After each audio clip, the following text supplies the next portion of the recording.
Okay, uh, good evening, students, and good evening, everyone present in this live session. So, I think it's already 7:06, and we have waited a few more minutes for students to join. So, in between, we can wait for 1 or 2 minutes extra, and in between, if there are any questions you want to discuss with me, you can ask regarding exams or anything. So, you can have a clear understanding of the different concepts which are being discussed in this live session and the previous live sessions also. And if you are clear on concept, then exam is just a cakewalk.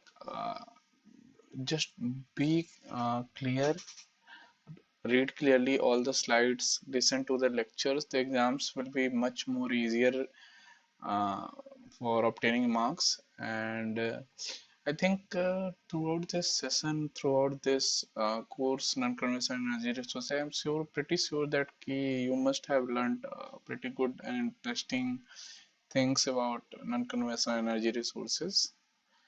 So, okay. So I don't think anyone wants to ask questions. So I think we can move to live lectures.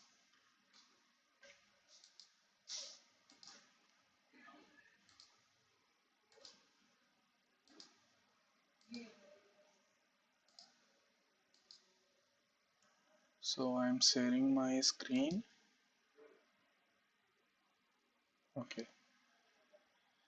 I hope I'm audible to you all. If there are any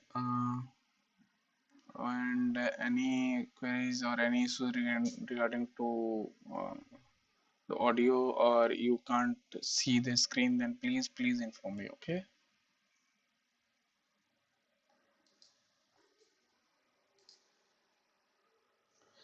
So let's start our live session. So everything is working fine. Let's. So, once again, welcome you all to this live session of non-conventional energy resources. This is live session 12, being conducted on 25th of April. The course instructor is Professor Pratap Haridas from IIT Madras, and I am Rohit. I am PMR scholar in IIT Bombay. I will be taking this live session. So, as we follow the methodology of previous live session, like we'll have some. Okay, somebody wants to join. We'll have the methodology as followed in previous live session, in which we'll first take up the different non-graded assignment questions. These assignment questions are taken from non-graded part, and this contains various conceptual things that need to be discussed. So wherever somebody wants to join, I know. Okay, so wherever if there are any doubts or anything regarding the concepts or the question or how to uh, attempt these questions, so please feel free to ask. Or if you don't want to ask, you can also write in the whiteboard or the chat box. Uh, I will be seeing your comments and I will answer your query. Okay, so I think we can start now. So, see, the first question is pretty understandable one, the magneto-hydrodynamic power generation. So, the concept here, it wants to discuss the magneto-hydrodynamic power generation uses the plasma state of matter. So, I think most of us has listened or about the term plasma. So, it's a very you say a type of confusing term, like it's a fourth state of matter. So what can we call the fourth state? Okay, how it is different from three states of matter? So if we know the three states of matter: solid, liquid, and gas. These are the three states of matter. So what is this material that is not covered in solid, liquid, and gas? Okay, and why it is called fourth state? That is the main question. So if plasma is fourth state of matter, then it must be different from solid, liquid, and gas. So in terms of appearance or in terms of visibility, you can see plasma as a flow, as something which is flowing, okay, a type of gaseous thing, but it's not a gas. I will say what it is. So what happens when we heat some gases at very, very, very high temperature, not high temperature, very high temperatures. So what these ions separate from gases, and the flow of these ions is actually called plasma. Okay, so that's why plasma is actually recognized as a fourth state of matter. Similarly, for magneto-hydrodynamic power generation, we will discuss this concept in the upcoming slides. It's a very, very important terminology and quite a new concept for power generation. Seems somebody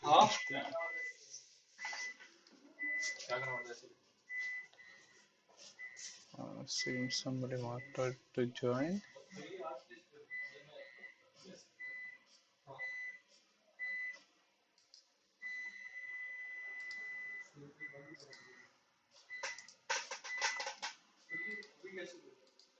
Okay, so magneto-hydrodynamic power generation uses the plasma state of matter.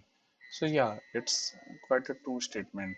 Okay, it uses a plasma state of matter, and we will see how and what is the principle behind the usage of plasma state of matter, why and how it works. Okay, so let's move to the next slide, which is basically magneto-hydrodynamic electricity generation. So what happens generally? What we have a fuel which is basically coal or something, then it is pushed to some power plant or burn in boiler, then the steam is actually passed through a turbine. So this can be termed a power plant. And then what it does, it produces electricity, the much needed electricity we have. And this is coal or fuel, you can say. Okay,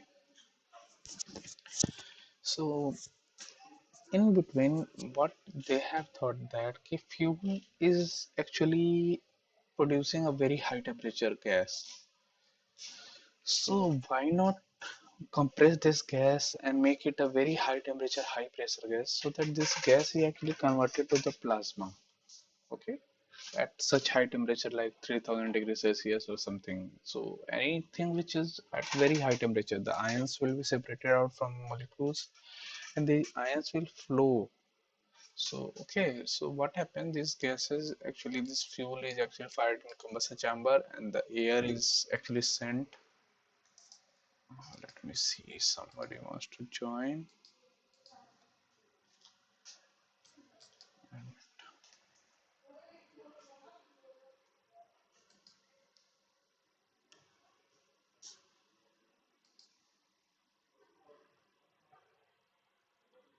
Okay, so hmm, where were we? We were discussing the magnetohydrodynamic. Somebody wants to join. Wait a minute.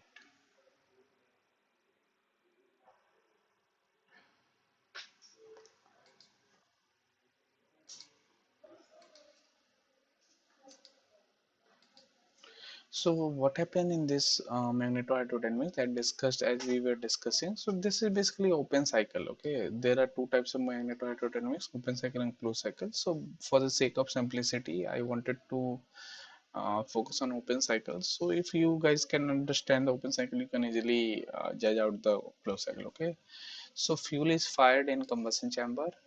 Due to the high temperature in combustion chamber, the gas or air which is flowing to the combustion chamber is heated to some very high temperature like 2700 degrees Celsius, 3000 degrees Celsius.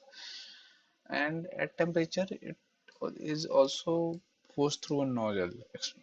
Okay, so very high pressure and high temperature gas actually converted to plasma. And plasma has ions. Okay, so whenever it flows through the MHG generator, MHG generator is something like, you can say, between two plates and there is the electric field. Okay, So these ions or electrons actually separate out and takes out from the outer circuit. So this is actually flow of electrons, which is viewed as a current in magnetohydrodynamic electricity generation. And the gas is actually exhaust gas is passed, okay, and it is actually passed through a heat exchanger, and heat exchanger can preheat the air which is going to the combustion chamber also, and it can also be used to generate electricity. So we will have a system where this is MHD,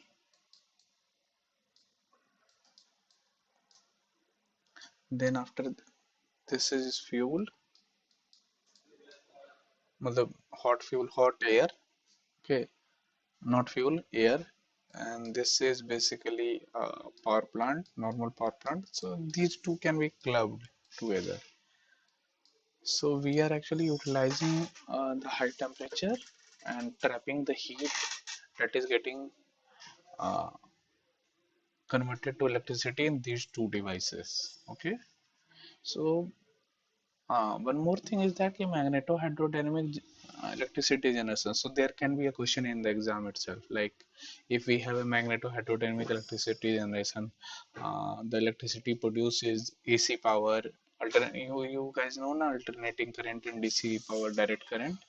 So these type of question may ask. So it is basically DC power because a regular flow of electron is there. Okay. Uh, okay. Alternating current will be produced from the generator. It flows like this. Okay. And DC power is like this. Okay. So this is the main difference between AC and DC. I think most of you know actually. And if you don't know, please Google it. Don't hesitate. Please Google it. It's quite easy and understandable terms. And still, if you don't not able to answer, please ask it on discussion forum. I will go and answer your queries. Okay.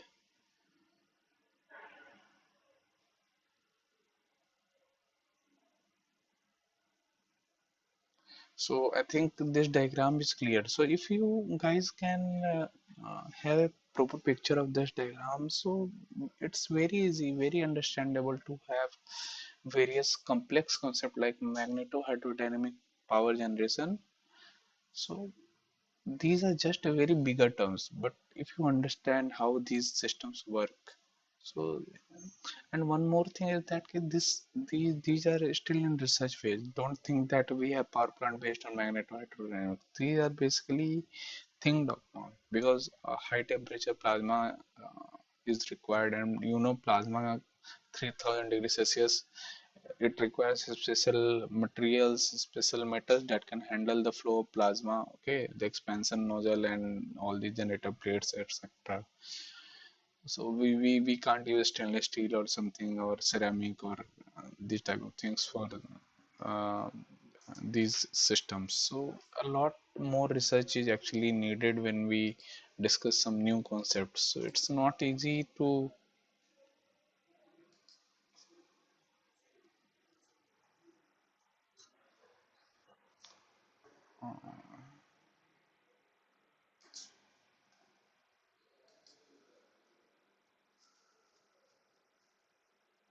okay, it's not easy to just conceptualize the concept like magnetohydrodynamic electricity generation. It is always also important to uh, uh, do research into the associated fields like material which can handle different types of things that can be utilized for making these systems possible. Okay. So there are a lot of things that need to be taken into account when we talk about these various complex designs like magnetohydrodynamic electricity generation. Okay, but a lot of research is going on, and this is actually a very possible scenario in which in upcoming years we can surely see a power plant based on this magnetohydrodynamic electricity generation. The rapid change in technology is such that even you can say that the computers which were actually the size of a room earlier, like 3 or 4 decades ago, are now even in the you can see Apple Mac Mini. It fits in your palm.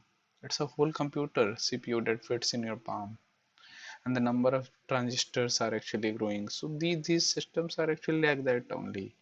The more fund, the more research will go on, these systems will actually be established on ground also.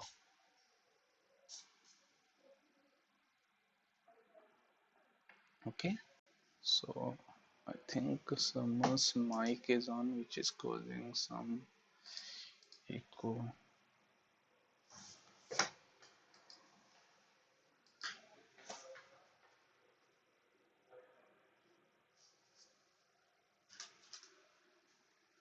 Okay, so let's move to next slide then. So I think this slide is mostly clear to you. So I have some write-up of this magneto-hydrodynamic power generation also. So these are actually class of devices that can generate electric power, and how they generate electric power is by interaction of a moving fluid, that is basically a gas or plasma, and a magnetic field. So what happens is like there is electric field in this direction, and perpendicularly we have flow of plasma. And one more thing is that this plasma has to be high pressure, high temperature gas directed through a magnetic field, resulting in an electromotive force within it, according to Faraday's law of induction. You know Faraday's laws of induction. So basically, this is a law of induction which says that within magnetic field, if you move any conductor, then electric current will be generated. So there is a magnetic field here, there is a moving conductor here. So certainly, electric current will be generated. A seeding material such as potassium carbonate is injected to plasma to increase the electrical conductivity. Okay, so basically, plasma are ions only, so we need to increase their electric conductivity. That is basically done by seeding is basically feeding those plasma with some external materials, that is potassium carbonate, that can be injected to the plasma to increase the electrical conductivity. And the fourth point which I want to discuss here is during the expansion of the gas at high temperature. Okay, so we have a nozzle for expansion, like if you see here. Yeah,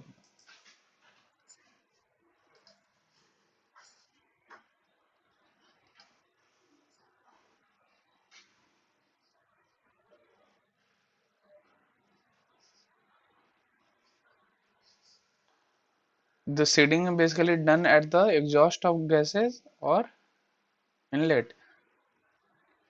Huh. See, okay. So I want to, I'm not very clear about this seeding phenomena, but as per my understanding, it must be done at the inlet itself. Huh. Huh.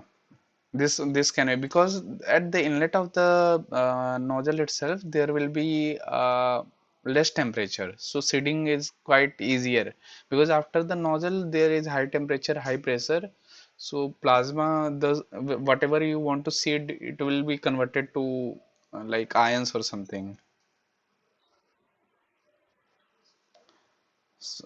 Seeding. This magnetohydrodynamic uh,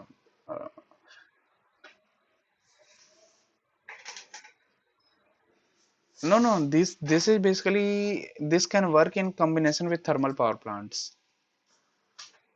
Okay, this is a technology for electricity generation.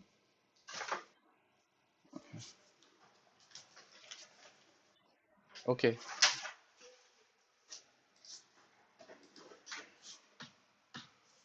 so so as we were discussing, during the expansion of the gas at high temperature, the positive negative ions move to the electrodes, thus constitute an electric current. Okay, so this is quite obvious that we have electric field. Let me draw it.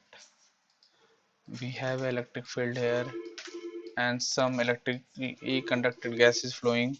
So obviously these ions will be separated out and it will flow through the external circuit to these electrodes. That is in the form of current which we see.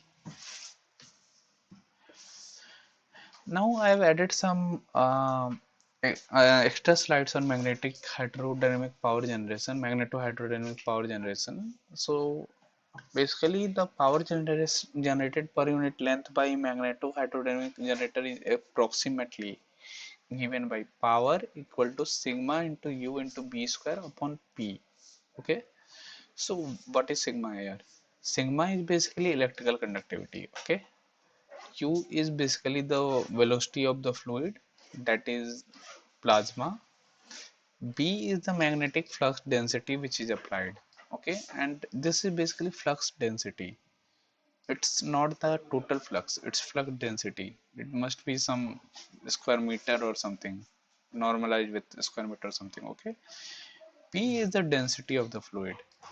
So you put, if you have given this type of questions, I don't think this is not in the lecture slide. So maybe if you want to know this, how much power can be generated per unit length by a magneto hydrodynamic power generator, so it can be sigma into U into B square upon P. Okay. Next thing is that key, we want to know the advantages of magneto hydrodynamic power generation.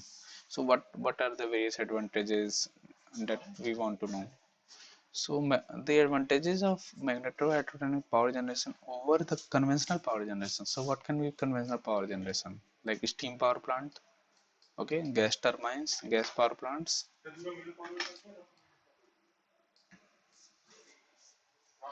So we see that here only working fluid is circulated and there are no moving mechanical parts. Okay, this is fluid, this is electric current. That's all. No moving mechanical parts like turbine, compressor, anything. Okay, so this reduces the mechanical losses to nil and makes the operation more dependable. Okay, so that's why we see a very high efficiency in terms of magneto-hydrodynamic power generation. The temperature working fluid is maintained by the walls of MHD. Okay, it has the ability to reach full power level almost directly. So what happens in terms of coal power plant, when we fire a coal, so there is a lag. You can't just obtain an instantaneous power from coal power plant. So you have to fire the coal, then the temperature will be raised, then the water will be converted to steam, and it will flow through turbines. So these are various limitations of a coal power plant. But in magneto-hydrodynamic power generation, you just flow a high temperature gas and instantaneously it will be converted to electric current. Okay, sorry, not converted to electric current, the flow of current will start.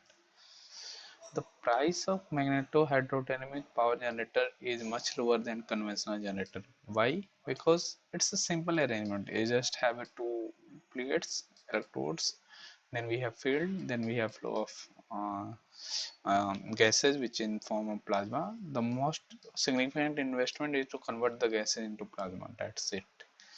Okay, not like conventional generator where we have to have some steam turbine also, some generator also, some complex arrangement of shafts also. MHD has a very high efficiency.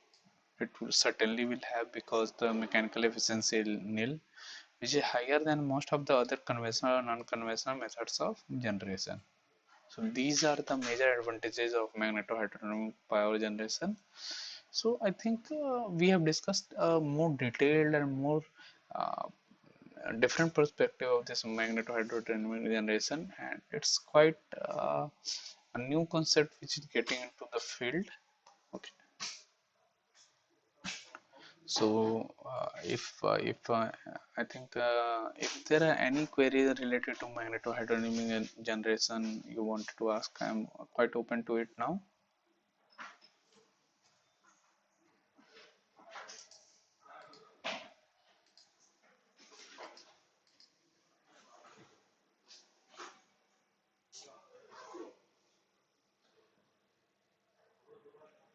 No queries? You can write your queries in the in-call messages also. I can see your messages and I can answer accordingly. Okay. So there are no issues. You can write it here also. So I think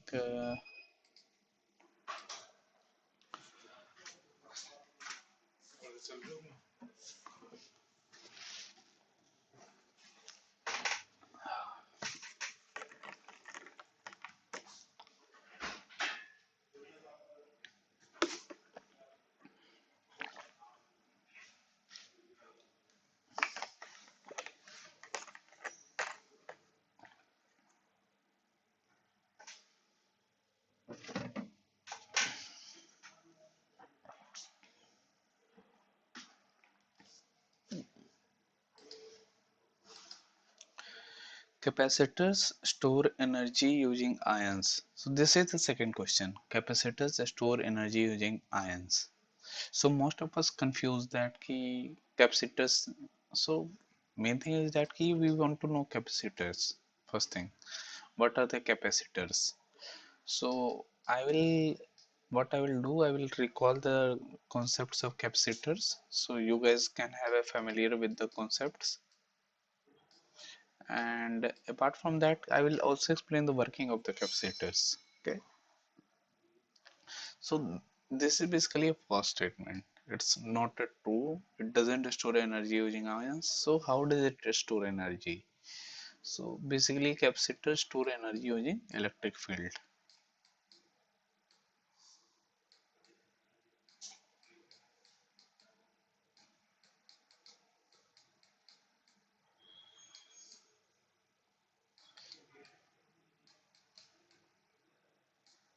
Okay, so let's see this question 2. So this is basically a normal capacitor, parallel plate capacitor, which is basically drawn in the books also.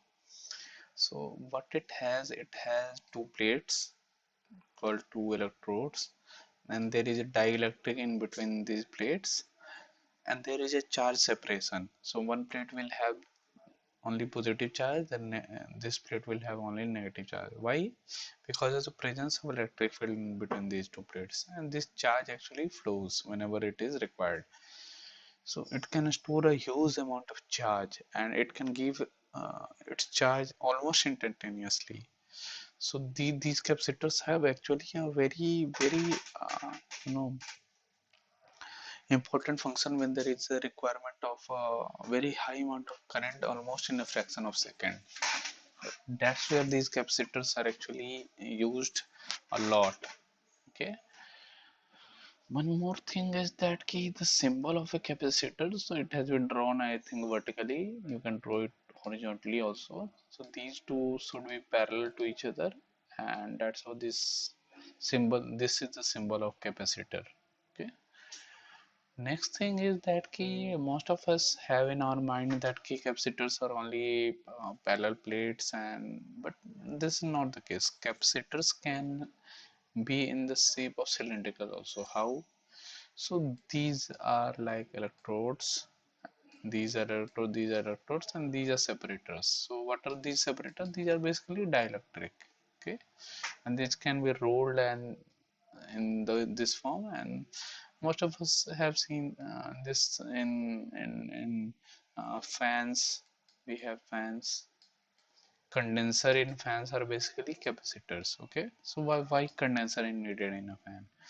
So what happens when we want to start a motor at the first instant? It needs a torque to rotate the fan blades.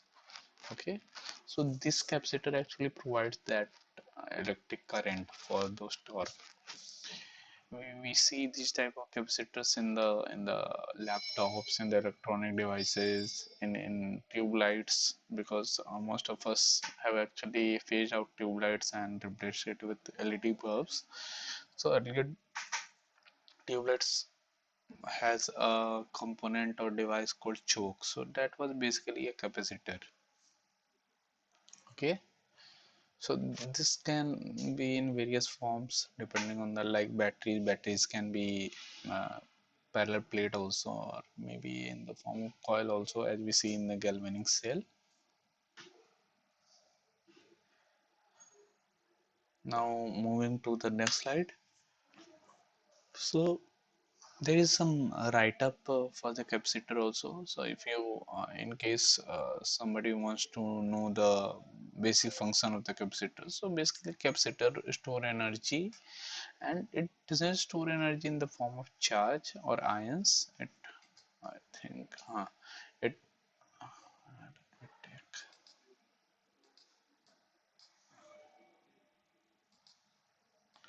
store energy in the form of electric field between two conductive plates separated by an insulating material called dielectric. Okay, So what happens when a voltage is applied across the capacitor? So whenever there is a voltage applied, so there is a buildup of charge on the different plates. Okay, so if there is positive charge here, the negative charge will build up here. Okay, the stored energy can be released by discharging the capacitor through a load. So if we connect it through a load,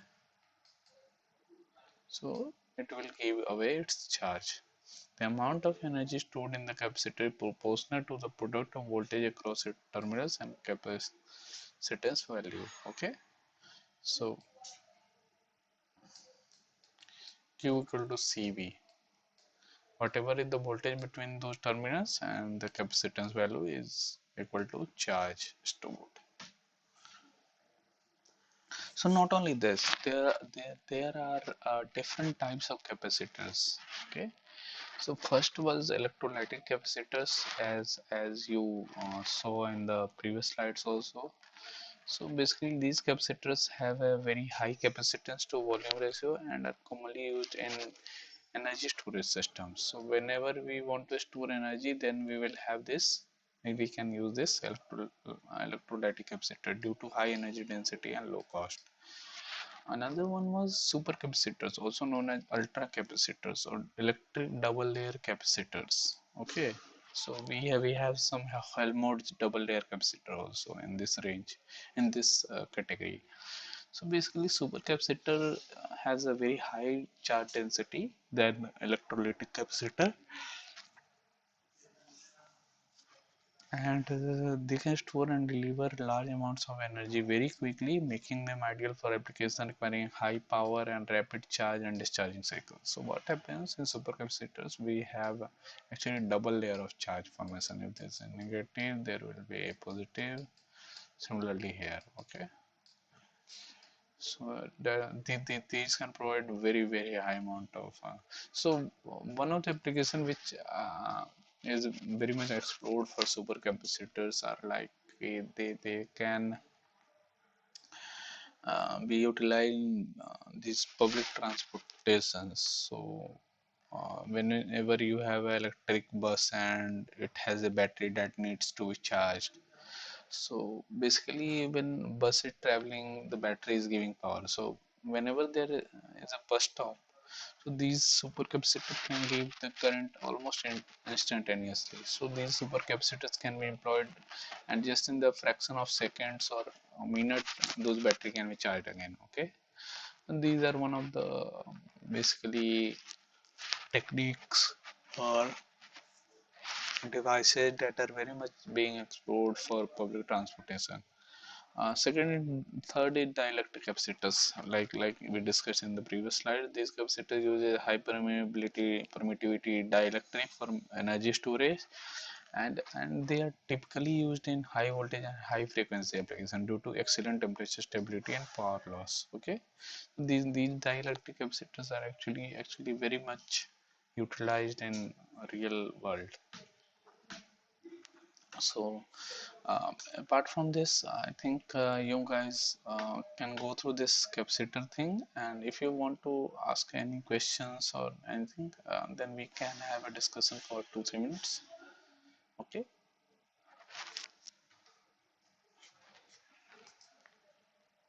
and in between, let me see if somebody wants to join. Okay, okay. So no one wants to join till then. I think. Yes. Huh. Okay.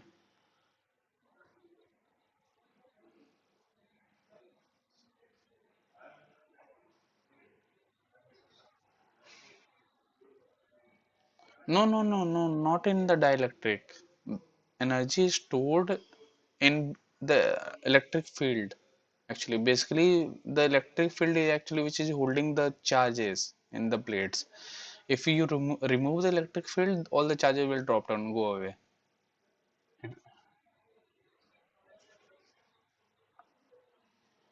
Huh. Then it is discharged through the load. The charge flows through the ions flows through the charge. This load. Yes.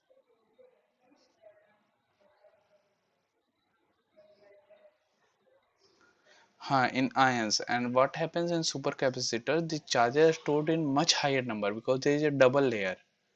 Okay, so buildup of these charges are quite high. The charge density is high in case of supercapacitors. So even the electrodes are porous. So yeah, I cannot say that I know a lot about supercapacitors, because supercapacitors are basically I have read about them in, I think, when we were studying the electric vehicles. So so that's where I read something about them, the supercapacitor, that they can be utilized to regenerative braking. One of the application of supercapacitors, regenerative braking. So yeah. Hmm. Hmm.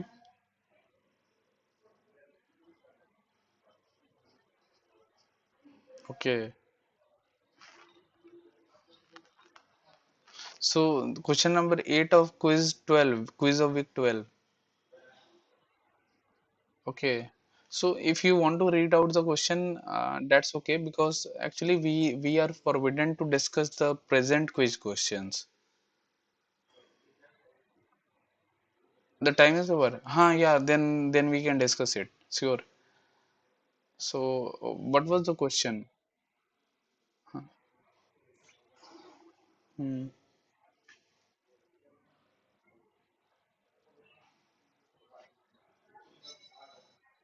Hmm. Okay.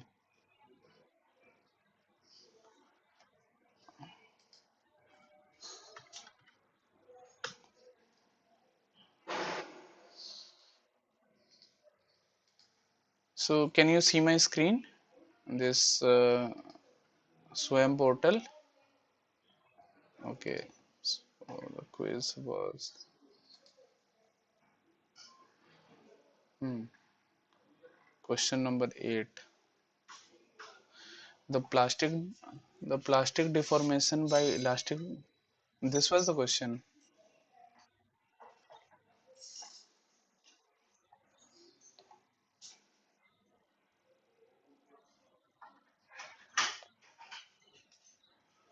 Question number 3. Okay. Charge and discharge process occur faster in a supercapacitor than in a battery. This will be the answer. This is the correct answer, and this is also the correct answer. Answer D. Mhm. Mhm. Mhm. हाँ, is in millisecond. No, no, no, no, no, no. I think you got it wrong. For capacitor it will be millisecond. For supercapacitor it will be microsecond.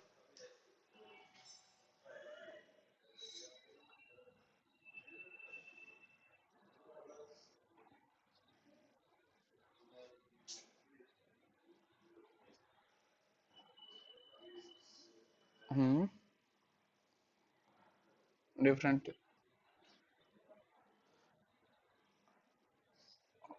Okay, okay. So I am pretty sure about it, because I have read. मतलब supercapacitor is हाँ supercapacitor and battery. The second, मतलब this supercapacitor and battery. Third, no, I think this one, na, which you are raising a doubt. D.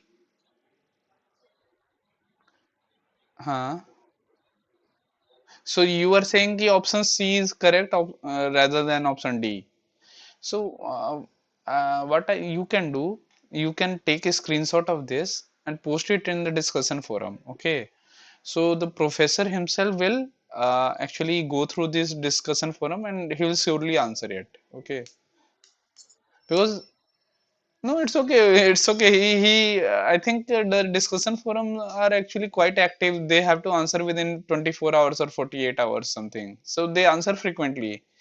So they will go.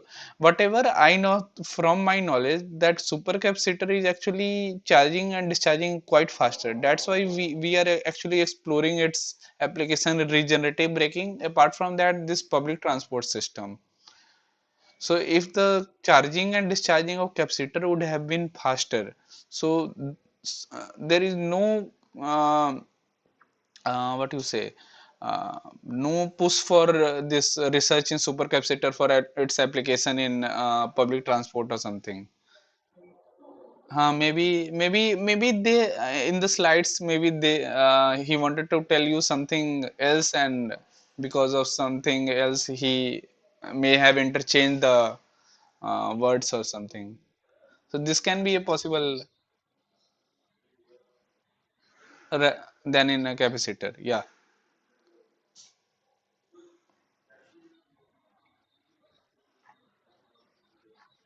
Huh. This is quite correct answer, because super battery anyways is very slow, very slow battery. Huh. Second, huh, second is obvious.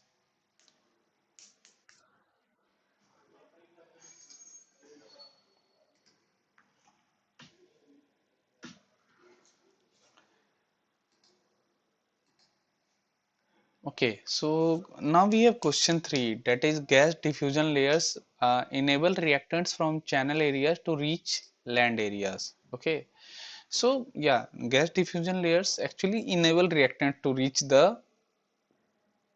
these different areas. So it's a quite a true statement, and we will see how and why. What are these gas diffusion layers? So basically, gas diffusion layer is a concept basically utilized in this PEM cells, basically fuel cells. How what happens? We have two electrodes, and in between electrodes, the gas in the form of air or some fuel is actually hydrocarbons is passed. So there has to be some diffusion layers through which these gases can pass and can react, and redox reaction can take place. So basically, what is the gas diffusion layer? So gas diffusion layer is a crucial component which is mainly responsible for the gas and water transport in any proton exchange fuel cell, proton exchange membrane fuel cell. So we have this two anode and cathode, and the gas is coming and hydrocarbons or some fuel is coming from here. So in if it is proton exchange membrane fuel cell, so there will be this hydrogen instead of hydrocarbon, and here we will have oxygen.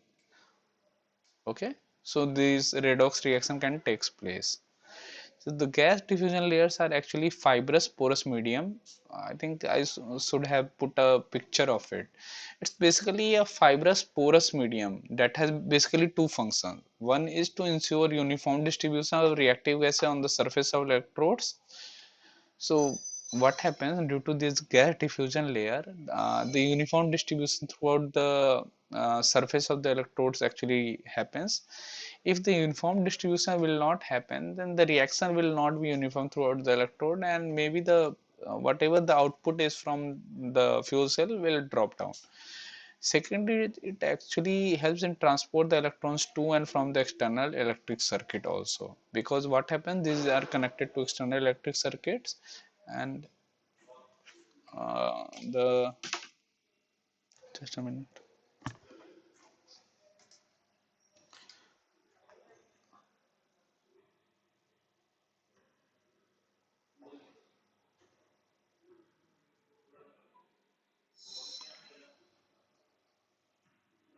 Hello, हाँ लौकिक.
Okay, sorry for the disturbance.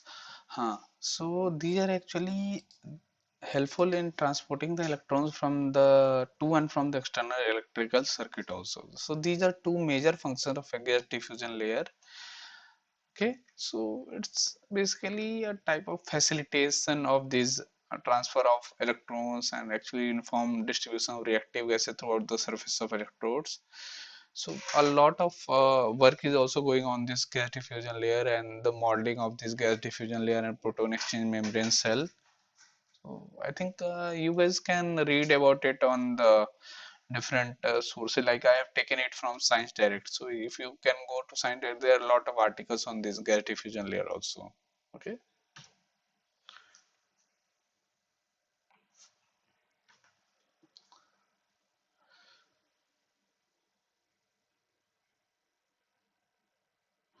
So in between, if you guys have any other queries from the starting of the slides,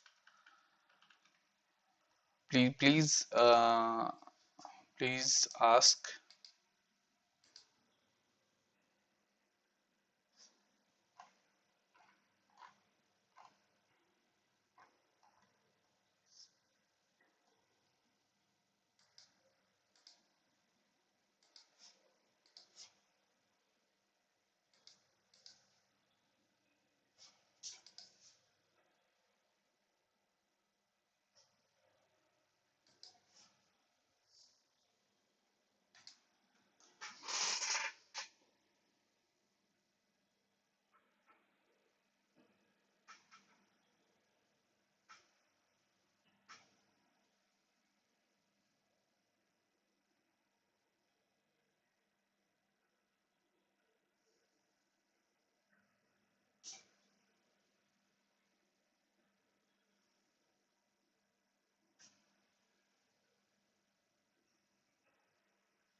Okay, so I think someone wants to join.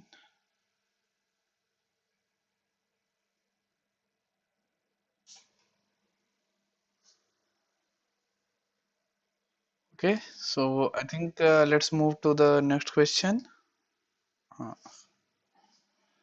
Let's see if recording is going on.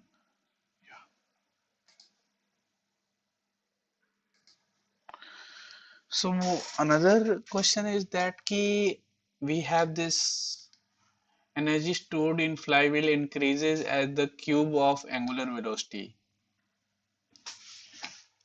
So if we see the energy stored in flywheel, it's half into moment of inertia into angular velocity square. So it's not a cube, it's square of angular velocity. So it's a false statement. Okay, so the correct answer is false. And we'll also see what a flywheel is basically and how does it works. So I have put some 1 to 2 images here to make you guys familiar with the flywheel. So yeah, this is the, I think most of you have seen this in your village houses also. This type of thing. It's basically not this type. This bigger thing generally used for cutting the fodders. Okay, so what it does, it basically stores the energy when and releases it whenever it is required. So here the flywheel basically fitted into, I think, a type of steam engine to run the train on tracks. And another one is here the flywheel is actually fitted to IC engine, internal combustion engine. So these are the modern flywheels, these are the ancient flywheels. So you can see also the size of the flywheel has been changed. Still, it can store almost comparable amount of energy or maybe more also. The material, the weight, everything is very much important when you design a flywheel to use in this IC engine or various applications. So what it does basically, so if you see the energy is actually like this. So there is increase in energy, then is a constant phase due to supply by flywheel, then there is a decrease in energy. So even the flywheel is actually used in the bikes also. So we have this piston, okay, and piston is like this, and it is connected through a Gaussian pin and arm to basically a crankshaft. Just give me a minute, somebody is calling.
Okay, yeah, we were discussing the flywheels. So,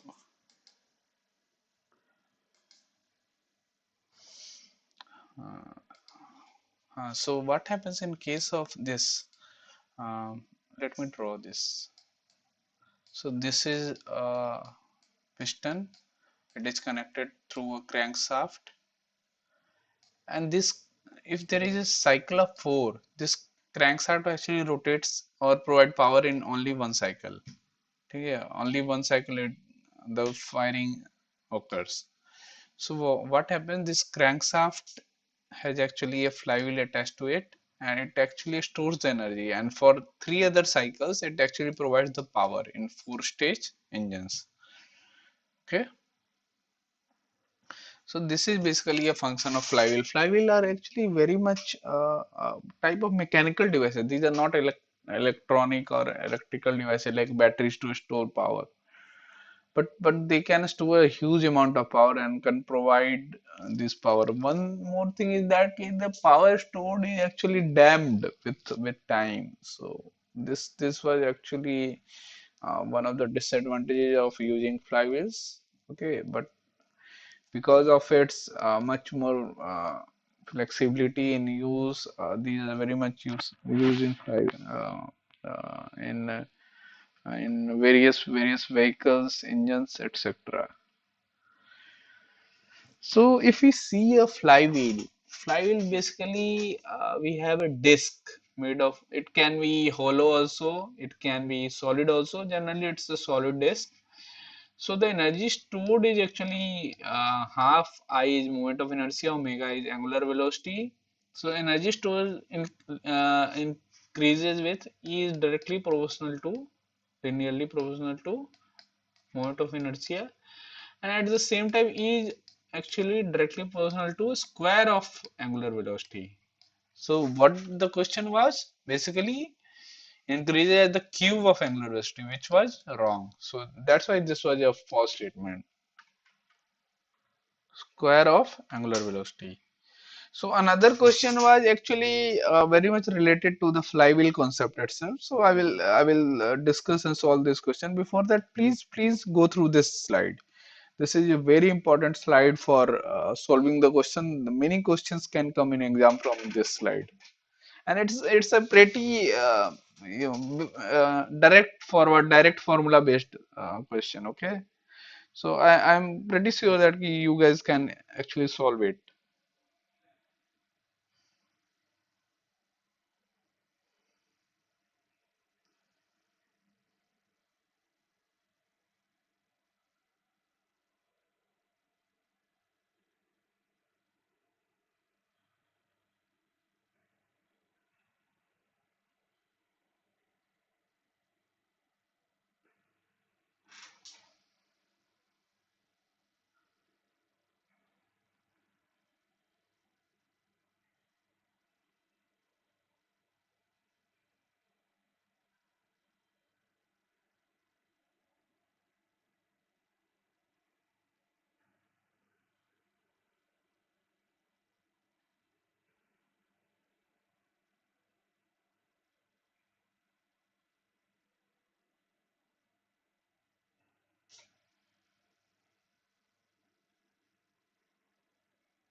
Seems somebody wants to join.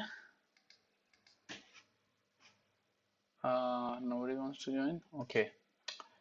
So I guess you guys have got this equal to half I omega square. So now let's apply this concept to solve a question. Okay. So it's a pretty easy, pretty straightforward question, formula based question. Uh, a flywheel has a moment of inertia tripled, okay, and its angular velocity doubled. The energy stored in it increased by a factor of. So energy stored in the flywheel, what we have seen, half into I into omega square. Okay. So if inertia is tripled, so inertia becomes 3I and angular velocity double, 2 omega. So let's put this value and get the new energy stored. So new energy stored is actually half into 3I instead of I, tripled and doubled omega. So it's 2 omega whole square. So half into I into omega square into 12. 3 into this 2 square 4. That is 12 times increase in the energy stored in the flywheel. So we just we have seen that if moment of inertia is tripled, how we can triple the moment of inertia? By increasing the radius of gyration, radius of the flywheel, or by increasing the mass, half mr square or mr square by 12, anything that is related to moment of inertia for different circular disk. Similarly, angular velocity can be, the speed of rotation can be increased. So these are two techniques that can be used to increase the flywheel speed. So please go through this example, and there can be a various question based on this concept of flywheel in the exam. So please focus on this. If there are any questions, any queries, please raise.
Okay, so next question. So I think we have discussed our non-graded part of the assignment. So these are basically graded part of the assignment. Are much of the concepts has been discussed in the non-graded part of the assignment. So we'll go fast through these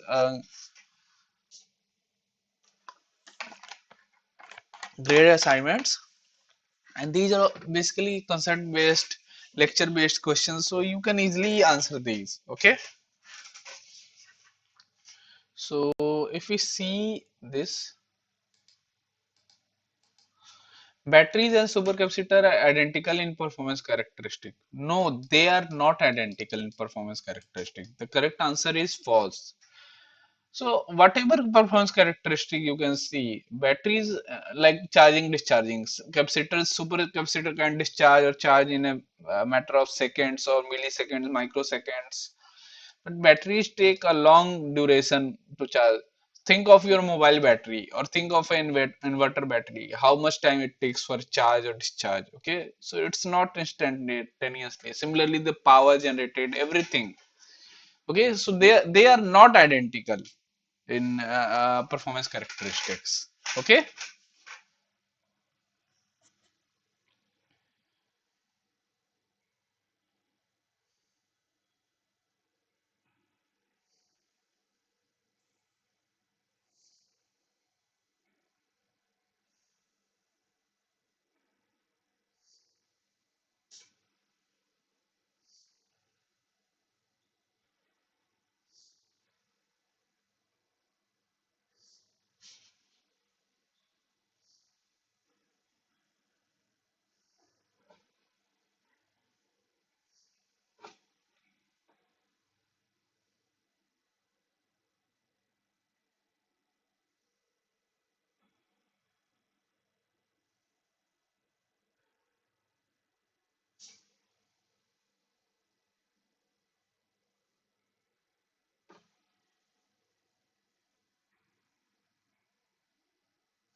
Okay, so moving to the next question, it's basically given statement the use of regenerating braking in electric vehicle is based on. So basically, when you see regenerative braking, it basically when you apply brakes, okay, the braking action actually rotates the rotor of a generator in the car. That actually rotates the shaft, and due to that, the electricity generation takes place. So brake pads are removed after each day attached to battery. No, this is not the correct. Braking action rotates the rotor of generator. Correct. Brakes generate heat during operation. This heat is converted to electricity. No, rechargeable batteries in the car are able to accept electricity generated in the car. So B and D are the correct uh, options.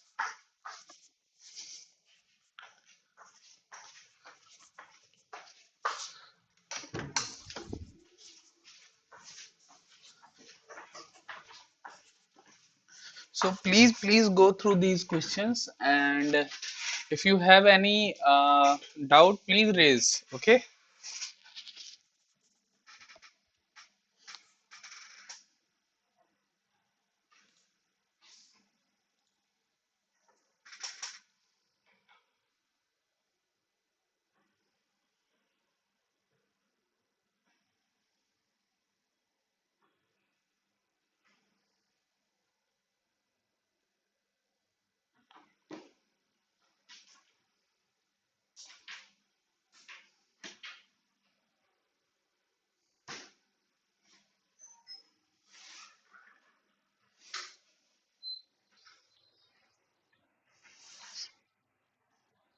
Yes. Hmm.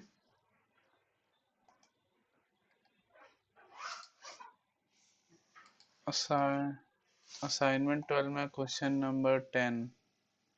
Which of the following are energy conversion devices?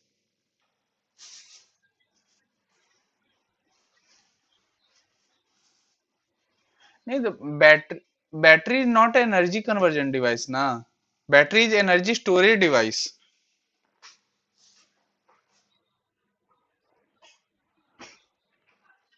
हाँ हाँ, I agree. But that chemical energy. हाँ हाँ. So what is the concept here in case of battery? Let me show you what they wanted to ask here. That there is a device, okay? We provide it with one form of energy. It converts it to some other form of energy, okay? Like wind turbines. We provide it with wind energy or kinetic energy of wind. It converts it to electricity. It doesn't store, but battery is basically storage of energy. So whatever electricity is produced is actually can be used to recharge these batteries, and it can store these electrical energy in form of chemical energy. It doesn't convert it. It stores it and then release it. हाँ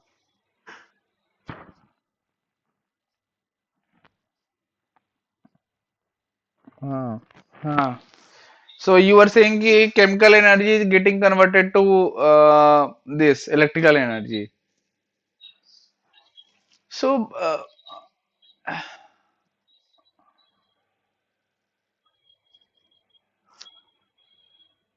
there is a concept called, I don't remember it. Some flow batteries are there. So for that, mainly for these galvanic cell, this cannot be called electric conversion devices, but there is a flow batteries that works in similar nature of a fuel cell. Vanadium, I don't remember it. But in that case, it can be said. But that flow batteries are actually different kind of devices itself. They categorize into different device. Galvanic cell are basically classified into this energy storage devices. So I think that's why they have not classified it as a correct option. But yeah, I think if we see, huh?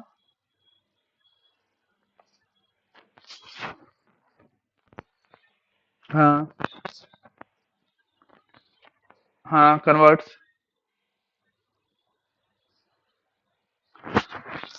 Right, converts. uh, so battery is also wrong because if you see this is a battery, we are not providing it with any form of energy and it is converting directly. If we are providing it with any form of energy, it is storing this energy and then it is releasing at a later rate. Okay, not at the same instant it is converting it. Like if we provide electrical energy, so it doesn't convert it directly to electrical energy, so there is no conversion. If you go by the conversion logic, electrical energy provided to charge the battery, then it is the electrical energy is the output, no conversion of electricity energy. Okay.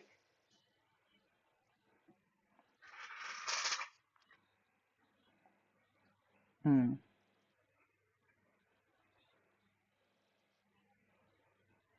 What happens in fuel cell? So basically, we supply it with chemical energy, and at the same instant, the conversion to electricity happens. This is not the case in battery.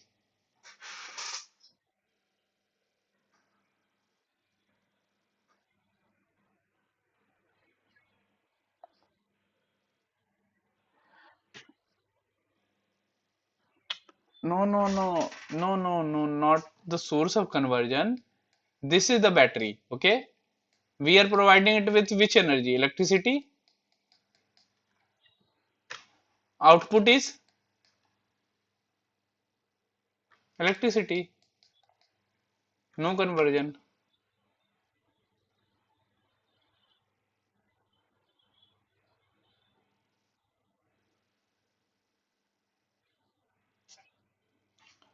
Once reaction takes place, so what happens when reaction takes place? This electricity is actually converted to some chemical form.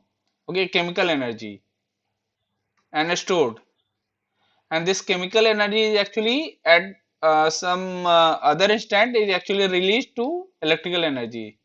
So if we see a total picture, the input is electrical energy, the output is electrical energy, no conversion.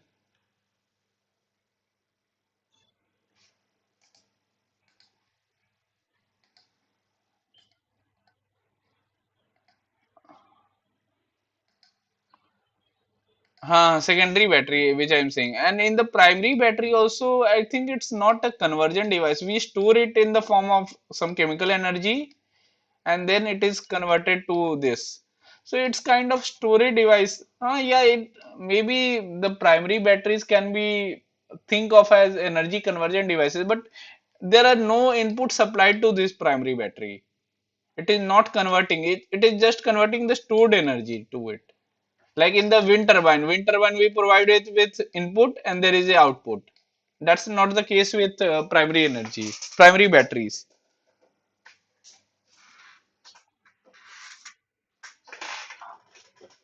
Input output something. There has to be conversion. Okay. Okay. Okay. So moving to the eighth question.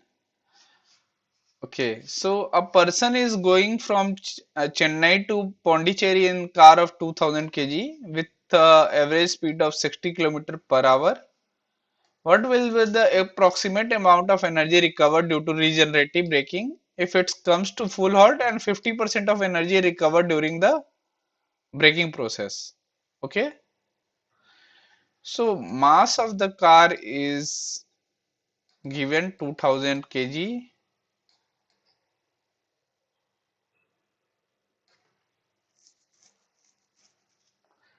and this energy is actually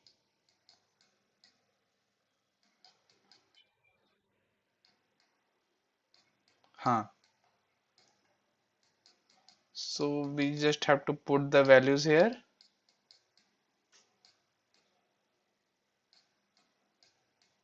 and be sure that this velocity is in meter per second, so don't put it in kilometer per hour. Okay, so most of us make mistake out of, we know that we have to put it in meter per second, but during exam maybe it doesn't strike our mind. So just put it in meter per second. I think 60 kilometer per second will be around 18 by 5 or 5 by 18, 18 by 5, 12, 180 and 36, 216 something square. Okay, so if we calculate it and 50% of it is converted to this regenerative energy recovered during braking process.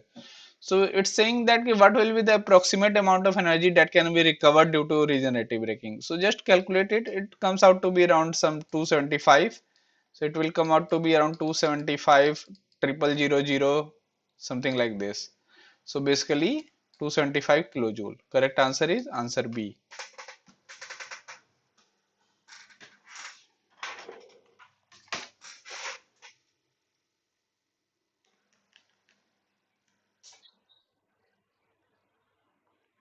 Hmm.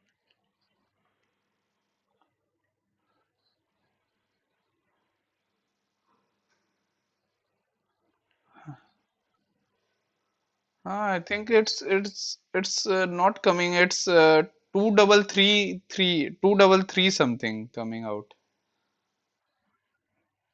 1000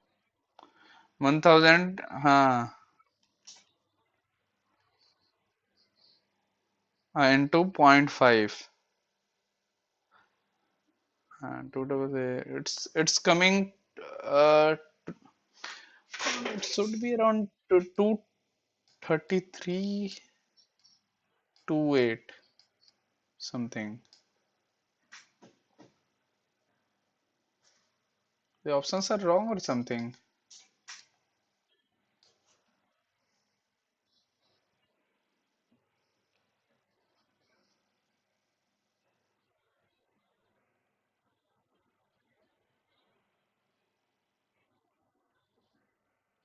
This one na 23328.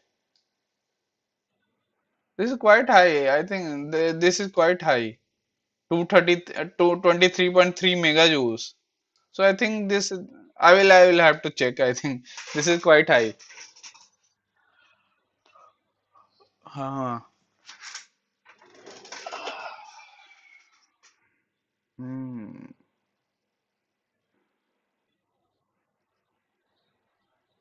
This there will be such type of questions in the exam. There will be such type of questions.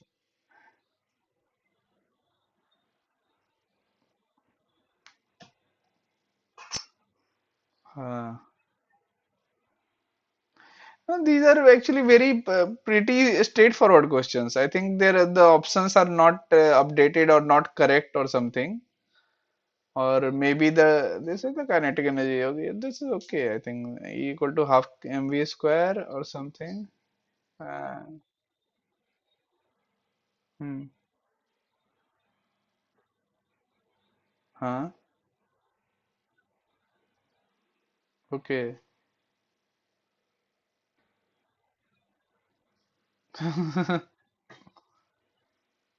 I think B is 275,000 joule. No, we are not. I think this is not the formula then. Half mv square is not the formula. Let,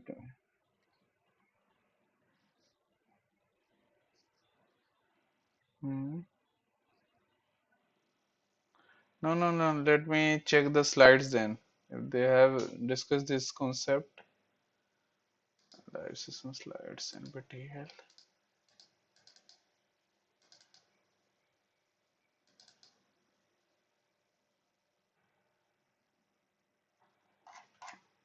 Regenerating braking is not in here.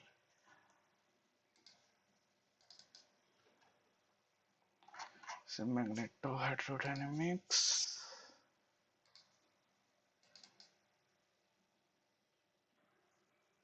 Batteries. I don't think they will have.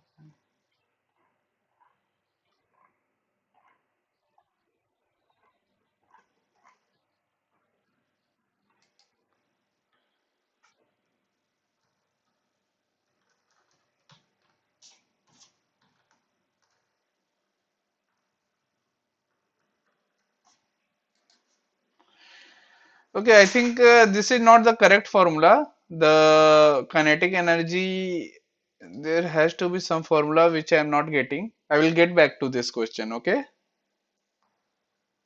The person is going from car in, okay?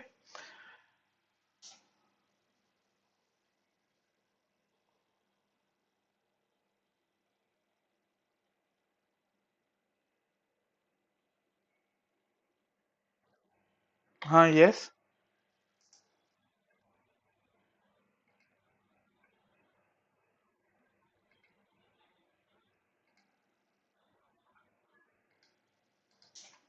Multiply the velocity by 5 by 18.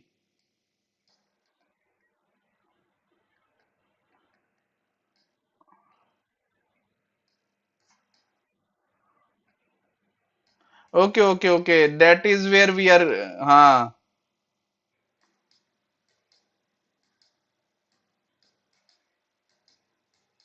We were multiplying by 18 by 5. Okay, and then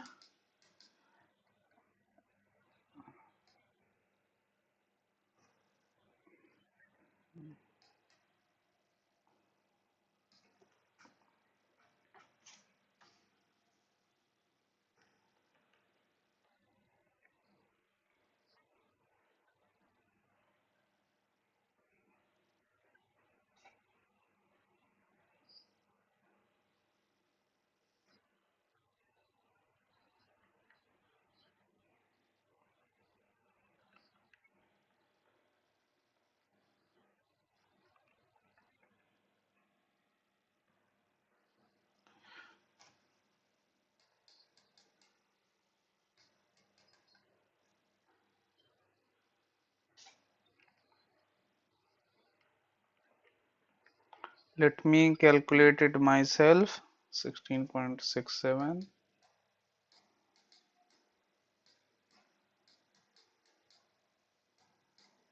square square. Yeah, it's coming. You have to multiply it with, I think this is 277.78.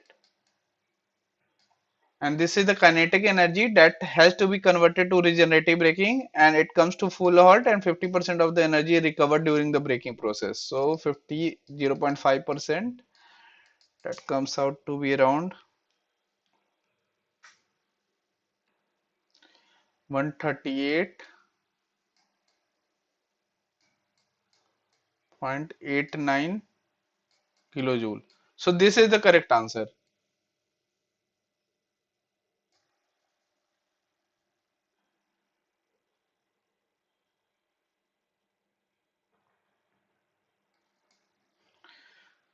Okay, I think most all the answers are wrong here.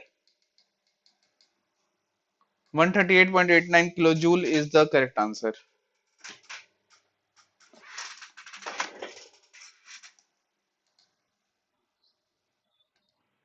हाँ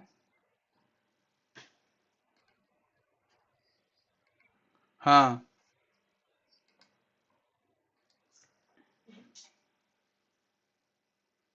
means whatever is the energy of this car that is getting converted to regenerative braking, that is 50% of that is actually recovered for this regenerative braking. We have to calculate. So half mv square, so we have to convert it to meter per second. What we were actually making an error here, we were multiplying it with 18 by 5 instead of 5 by 18. Okay, so it should be 5 by 18. Standard factor, just multiply 60 kilometer to 1000. We converted it to meter, then 60 by 60, 3600. So it comes out to be around 16.67 meter per second. Okay. So using this, the kinetic energy of the car is Kinetic energy of the car is half mv square.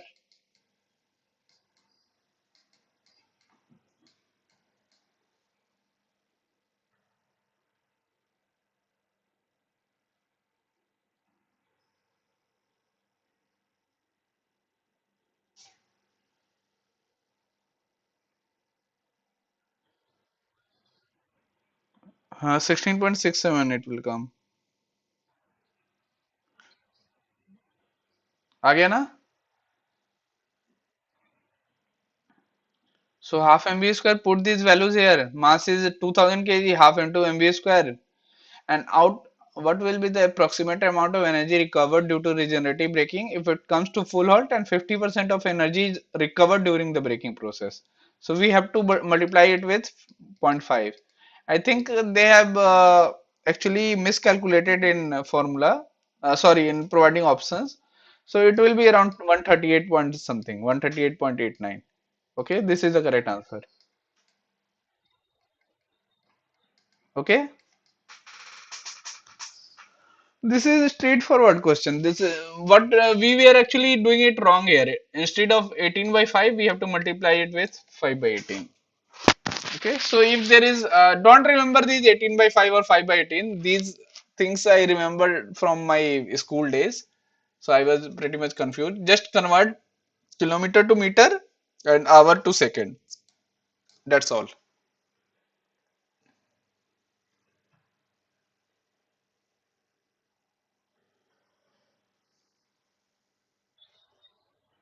Okay.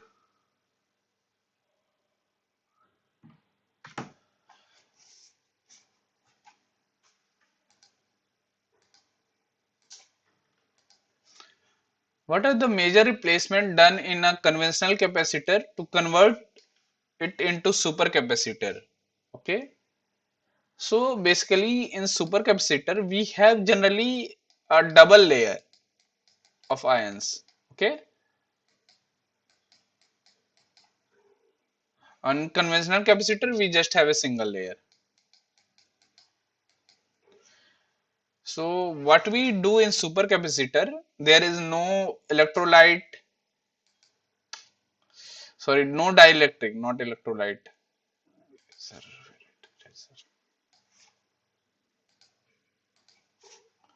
instead of dielectric in capacitor, we replace it with this electrolyte, and also the ions are actually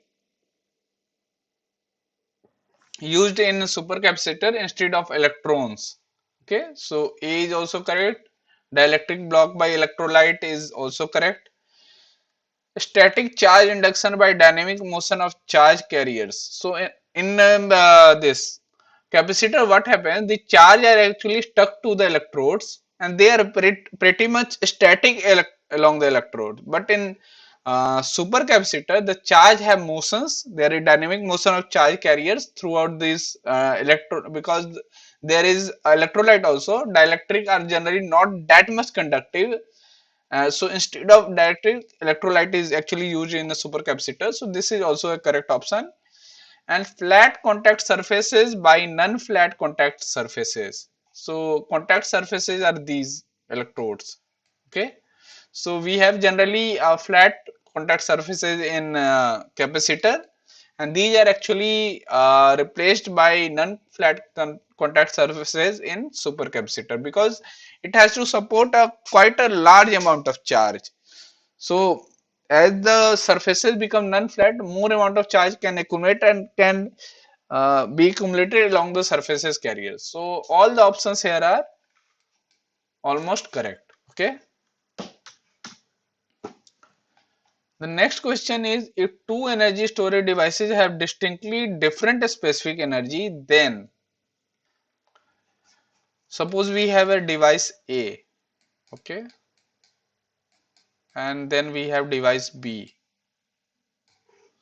So it is saying that two storage devices have different specific energy. So specific energy is that energy divided by mass. Whenever we have term specific, it has to be energy divided by mass or energy divided by volume, like a specific density. So what is specific density? Density divided by mass. Okay, or we have a comparison, normalize it with some known values. Okay, like we normalize the density of something with density of water or something. Okay, something on that terms. So device with higher specific energy has higher specific power. That is not a correct statement.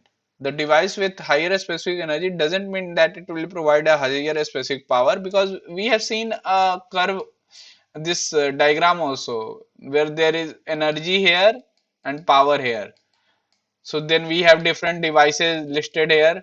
So doesn't mean that maybe these devices which are listed here, they have higher specific power but lower specific energy. Okay. Yeah, sure. I think I don't remember, but we can find it on Google also. Supercapacitors in the flywheel.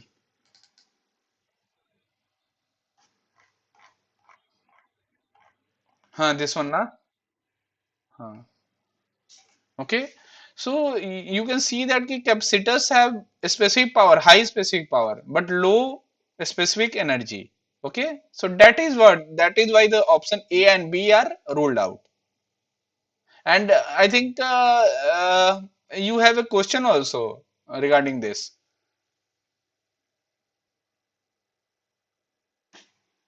Uh, can you recall the question? Question number three of what? Assignment? Quiz. Okay. Question number three of quiz.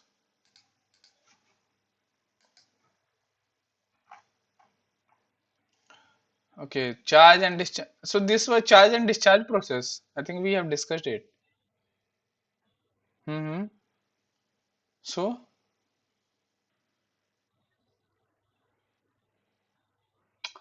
no, how is this related to this slide?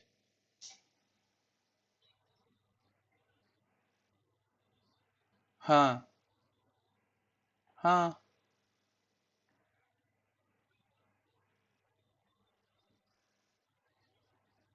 No, this doesn't depict charging and discharging. This graph doesn't depict charging and discharging.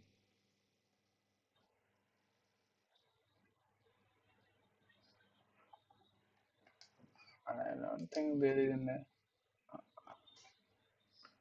Okay. So he may have made some slides and tried to specify these different energy storage devices. So maybe in that, cycle life, so maybe in that slides which professor was using, maybe he has some he had drawn some timing graph or something. Maybe he had where you must have seen that. Okay, but this, huh, hmm, okay,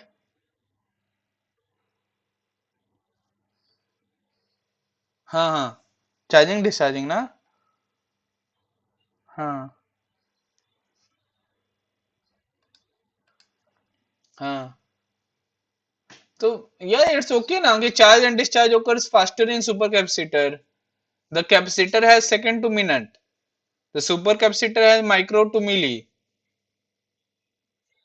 So charging and discharging occurs faster in a supercapacitor than capacitor. So option D is correct.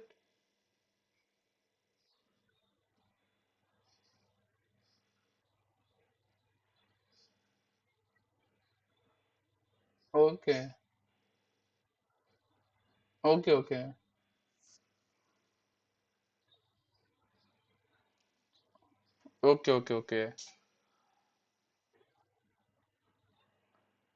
Maybe I think we can always dig deeper and go deeper into the subject and see whether the answers.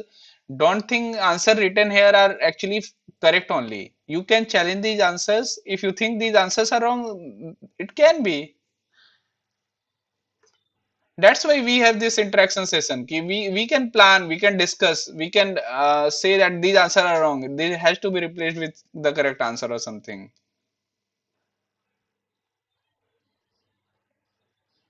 Uh-huh.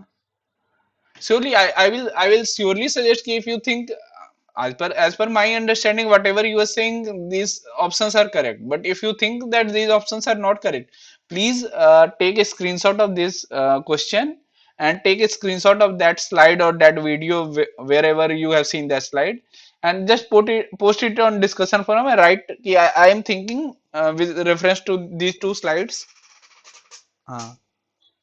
Okay. Okay, sure. Because I have to complete this session in time also. It's already two. Okay, okay. So, uh, then I think there are five questions remaining. I will go through fast each of them. Okay. So the correct answer here is C and D. The specific energy and specific power don't necessarily have the same trend across the device, as we have seen in the graph also. The device with higher specific energy will store more energy for the same weight. Can you give an example for this? Batteries. Like lithium ion batteries can store more energy than a normal alkaline battery. So your mobile phone battery is actually storing more power compared to its weight than the alkaline battery which you are using in inverter. Okay. So the fourth statement means this. So all these C and D are actually correct. In general, there are four gears represented in simple flywheel setup. If the size of gear G1 is actually smaller than gear G2, what will happen? So G1 is smaller than G2. So what will happen? G1 will move faster when G2 will be rotated. Okay. So if it rotates 1 RPM, then it will certainly rotate more than 1 RPM. Okay. Greater than 1. So let's see the option. G2 will move at the, no, wrong. G2 will move at the lower RPM than G1. Which one is G1? This one is G1, G2. G2 will move lower RPM. G2 will move at higher RPM than G1. G2 will, which is G2? No, G2 is, because G2 is large gear, so it will move always at lower RPM than G1. G2 will move at lower RPM than G4. So which one is G4? G4. G2 will move lower RPM than G4. No, it won't move at lower RPM than G4. Which one? G3. Which one is G4? So they have intermixed or something. So a simple concept is that if the larger gear is there and it is connected to a smaller gear, if the larger gear moves at 1 rpm, the smaller gear will move more than 1 rpm depending on the diameter or the radius of these gears. Okay, so this is the basically the concept. I think they have intermixed the arrows or something. So G2 will move at lower rpm than G4. G2 is, and which one is G4? This is correct. Nah? G2 is big gear and G4 is this. I was thinking G4 is this big one. Okay, this is correct statement. G2 will move lower RPM than G4 because G2 is larger gear. Okay. The energy stored in a flywheel of radius r rotating with velocity v is proportional to the energy stored in flywheel of radius r rotating with velocity v. So energy is half I omega square I equal to mr square by, if it's circular disc, and then mr square by 2 if it's center rotated from center. So cube of angular velocity, wrong. Square root of angular velocity, energy stored in flight is proportional to the, it's not a square root of angular velocity, square of angular velocity. A is correct option. Velocity raised to the power 0, wrong. Okay. I think it's A is correct option. Square of the angular velocity, omega square. Okay. I think I have written it wrong maybe. Okay. So the correct answer is option A. In a combined cycle using this MHD, typically MHD is a topping cycle, MHD is a bottoming cycle. No, MHD is basically a topping cycle. Okay. So MHD is located first. And then we have thermal power plant. So MHD is topping cycle. What mean anaging additives are added as seeding, which we have discussed in the earlier slides also. Anaging components are actively scrubbed from the flow before it enters the MHD region. So this is not option. MHD based generation is typically used in association with a thermal power plant. Okay, a wind based, no, no, no. Match the following 1.23 volt atomic number 19 60,000 rpm. Okay, so atomic number 19 depicts a material. So it will be seeding material. Okay, okay. 1.23 is basically a volt of I think water. No, no, water.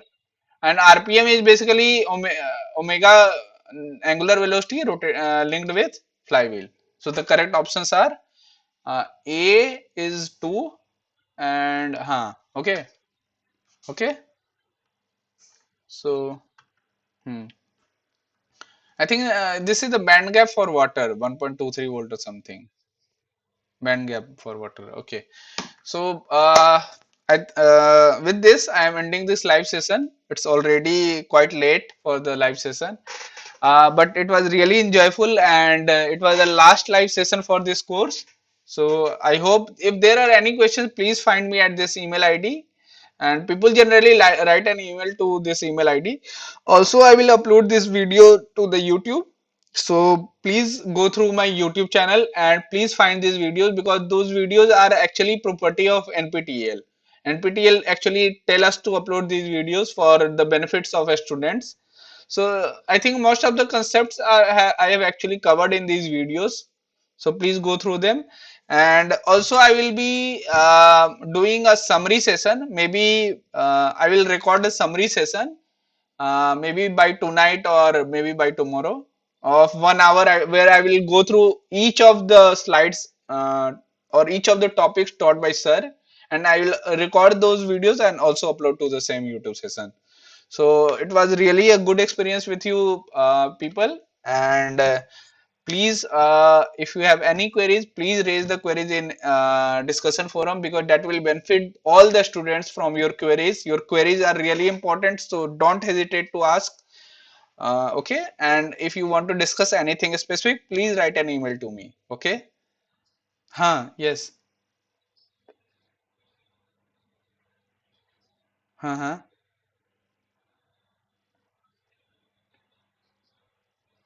Mm-hmm.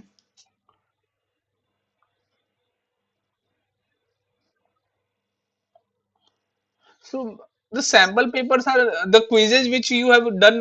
Those are sample papers. So the question will be just like the quizzes only.